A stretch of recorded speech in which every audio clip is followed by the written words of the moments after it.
Estava tarde, e a estrada estava vazia, quase deserta. Aquelas noites solitárias no volante são sempre as mais silenciosas, com o som do motor do caminhão cortando o silêncio. A lua estava alta, iluminando a estrada à frente, e a sensação de estar sozinho era reconfortante, até que ela apareceu. Ela estava ali no acostamento, chorando desesperada. A visão dela me fez frear sem pensar duas vezes. Uma mulher sozinha, aos prantos, no meio de lugar nenhum. O que poderia ser tão urgente, tão desesperador, para alguém estar assim? Ela levantou a cabeça e me viu parando, uma mistura de alívio e medo nos olhos. Me ajuda, por favor. Eu só preciso ir embora daqui. Meu marido, ele me traiu. Não aguento mais. As palavras dela saíam atropeladas pela dor, como se tudo estivesse desabando ao redor dela. Eu nem pensei em perguntar mais. Só abri a porta e a convidei a subir. Ela entrou no caminhão com pressa, com uma expressão vazia e marcada pelo sofrimento. Começamos a rodar pela estrada. Ela estava quieta por um tempo, mas então, aos poucos, as palavras começaram a sair, como se uma válvula de escape tivesse sido aberta. Ela contou sobre o marido, sobre como ele a tratava, sobre os abusos emocionais que ela sofria. Falou de humilhação, de ameaças, de noites insones. Eu a ouvi sem saber exatamente o que dizer, mas aquilo tudo me tocava. Ela parecia tão frágil, tão perdida. Eu, que já tinha passado por tantas coisas, acabei me envolvendo na história dela, querendo acreditar que alguém tão quebrada poderia, de fato, precisar de ajuda. Era como se a vida dela fosse um espelho do que eu conhecia, um campo minado de dor e frustração. Uma vida desfeita, e ela me parecia tão pequena diante de tudo isso. Como não oferecer a ajuda? O tempo passou, e no caminho ela começou a se soltar mais. Contou com mais detalhes sobre o relacionamento abusivo, sobre os dias que passava presa em casa com medo de sair. O marido, segundo ela, tinha uma possessividade doentia e ele a vigiava o tempo todo. Ela parecia tão vulnerável, tão desesperada por liberdade, que eu não conseguia mais olhar para ela com olhos críticos. Ela não estava apenas me pedindo uma carona, estava pedindo ajuda, algo que eu sabia bem como é. Eu comecei a acreditar em tudo o que ela dizia. Quando ela falava dos dias sem paz, de como o marido a destratava, eu sentia uma empatia genuína. A estrada parecia se arrastar enquanto ela falava, as palavras dela, e a minha vontade de ajudá-la, preenchendo o silêncio de cada quilômetro. Foi quando fizemos a primeira parada no posto. Ela disse que ia no banheiro, e eu, sem mais nem menos, fiquei ali esperando. Olhei o relógio. Passaram-se 5 minutos, 10, e nada.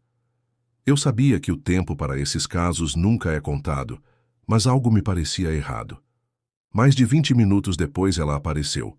Não fez nenhuma explicação, só um sorriso tímido e um suspiro como quem diz: "Desculpa, me perdi."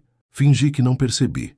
Fingi que estava tudo bem, mas por dentro, uma semente de dúvida começou a nascer. Eu sabia que alguma coisa não estava certa, mas a vontade de acreditar nela, a necessidade de sentir que poderia ajudar, me calou. Segui viagem, sem questionar mais. E assim, de parada em parada, eu fui me envolvendo ainda mais na história dela, acreditando que ela estava contando tudo, se abrindo de verdade. Até que ao longo do tempo, comecei a contar também. Falei sobre minha separação, sobre os filhos que não vejo, sobre a dor de viver sozinho, sem ninguém para chamar de família. Ela me ouvia com atenção, com os olhos baixos, mas ouvindo. Eu me senti confortável. Me senti conectado a ela, como se a estrada estivesse criando laços entre nós. Mas a verdade, lá no fundo, era que a estrada cria laços muito rápido, laços perigosos. No fim, a confiança foi crescendo, e eu comecei a me sentir confortável com ela. Uma confiança que nas estradas vai surgindo rápido como uma chama que às vezes nos queima mais tarde. Ela era gentil, parecia ser sincera nas suas histórias, e aos poucos fui me sentindo acolhido pela atenção que ela me dava. A solidão da estrada se dissipava cada vez que eu olhava para ela. Sua presença, embora triste, tinha algo de confortável, algo que preenchia o vazio que eu carregava. Ela me ouvia de verdade, E isso, por mais que eu soubesse que era apenas um momento temporário, me dava algum consolo. Aquela noite decidimos dormir em um hotel à beira da estrada. Ela me pediu para dividir o quarto com ela, já que só havia um quarto disponível. Fiz questão de deixar claro que seriam camas separadas, mas isso não parecia incomodar. Pelo contrário, ela agradeceu com um sorriso tímido, como se a presença de outra pessoa fosse a última coisa que ela esperava em sua vida. O silêncio entre nós até ali parecia seguro. Nenhuma palavra a mais foi dita. Apenas a estrada continuava a nos rodear, e o som do vento batendo nas janelas se misturava à sensação de uma conexão que eu agora percebia começava a ser mais forte do que eu queria. Mas no dia seguinte, as coisas começaram a mudar. Eu estava na minha cama, tentando descansar, quando a vi pegar meu celular. Só para ver as horas, ela disse com uma expressão vaga. Eu dei de ombros e fechei os olhos, mas algo na forma como ela mexeu no aparelho me fez sentir um frio na espinha. Quando ela devolveu o celular, algo parecia fora do lugar. Não era apenas o tempo que ela tinha ficado com o telefone, mas uma sensação estranha, como se algo tivesse sumido. Eu procurei e percebi que uma notificação tinha desaparecido. Era pequeno, mas aquilo me desconcertou. Algo dentro de mim travou. Por que mentir sobre algo tão simples? 2 dias depois, a polícia me parou em uma estrada mais isolada. O som da sirene cortou o silêncio da madrugada, e o pânico começou a crescer dentro de mim. Não sei o que me deu na hora, mas algo dentro de mim já sentia que o peso dessa história estava prestes a cair. O policial se aproximou e logo viu que ele tinha em mãos a foto dela. A mesma mulher com quem eu tinha compartilhado confidências, com quem tinha viajado por dias, tentando acreditar nas suas histórias.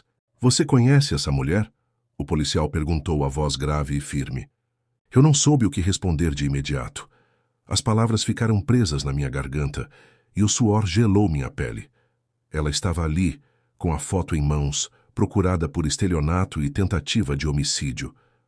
A ficha começou a cair. Tudo o que ela tinha me contado, tudo o que eu tinha acreditado, não passava de uma mentira.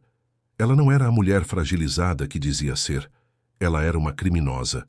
E eu tinha sido o inocente que caíra na sua armadilha. A polícia me pediu para mostrar o que ela tinha feito durante a viagem. Quem ela era realmente. Eu tentei, em vão, justificar como ela parecia ser uma vítima, como ela me contou histórias de abusos. Mas não adiantou. Eu sabia que, por mais que tivesse acreditado nela, eu também era cúmplice, de certa forma. Eu estava dirigindo para ela, e isso me deixou mais sujo do que eu poderia imaginar. Naquele momento, a raiva e a vergonha começaram a tomar conta de mim. Eu estava ali, sendo usado, sendo manipulado, e não percebi até que fosse tarde demais. Eu me senti um idiota. A mulher em quem eu havia começado a confiar não passava de uma farsante, mas algo dentro de mim ainda questionava. Ela era uma criminosa, sim, mas eu via a dor nos olhos dela. Eu via a maneira como ela falava sobre seu marido, sobre as ameaças que recebia. Eu não conseguia descartar aquilo. Será que ela estava realmente só encenando? Ou talvez, de alguma forma, o que ela me contou fosse verdadeiro. Mesmo sabendo o que eu sabia, uma parte de mim ainda queria acreditar nela. Uma parte de mim ainda a via como aquela mulher desesperada, pedindo ajuda, tentando escapar de algo muito maior que ela.